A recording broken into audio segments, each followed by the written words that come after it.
നന്മയുടെ പൊൻപൂവിളിയുമായി ഇന്ന് പൊന്നോണം. നാടെങ്ങും ആഘോഷത്തിമിർപ്പിൽ.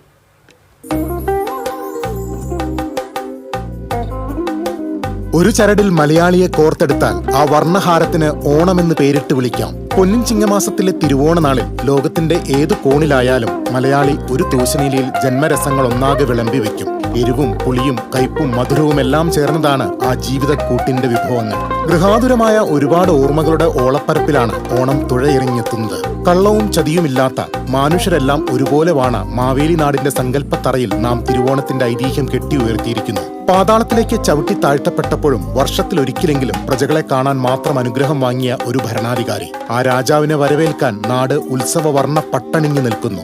നിറങ്ങളിൽ നീരാടി മണ്ണിലും മനസ്സിലും ആഹ്ലാദത്തിന്റെ പൂത്തിരി കത്തിച്ച് ഓരോ മലയാളിയും തിരുവോണത്തിന്റെ ആഘോഷാരവങ്ങളിൽ മുങ്ങി നിവരും. നിറങ്ങളിൽ നീരാടി മണ്ണിലും മനസ്സിലും ആഹ്ലാദത്തിന്റെ പൂത്തിരി കത്തിച്ച് ഓരോ മലയാളിയും തിരുവോണത്തിന്റെ ആഘോഷാരവങ്ങളിൽ മുങ്ങി നിവരുന്നു. കാലം എത്ര മാറിയാലും പൊന്നിൻ ചിങ്ങമാസത്തിലെ തിരുവോണം എന്നും കൂട്ടായ്മയുടെയും സാഹോദര്യത്തിന്റെയും പ്രതീകമായി മലയാള മനസ്സിൽ നിറഞ്ഞു നിൽക്കും. മനസ്സിന്റെ മാമരക്കൊമ്പിൽ പുതുപ്രതീക്ഷകളുടെ പൊന്നൂയലിട്ട് നമുക്ക് പൊന്നോണത്തെ വരവേൽക്കാം. കാലം കാത്തുവച്ചിരിക്കുന്ന നന്മ മരച്ചില്ലകൾ ഒറ്റക്കെട്ടായി എത്തിപ്പിടിക്കാം. തിരുവോണാശംസകളോടെ ന്യൂസ് ഡെസ്ക് TCV.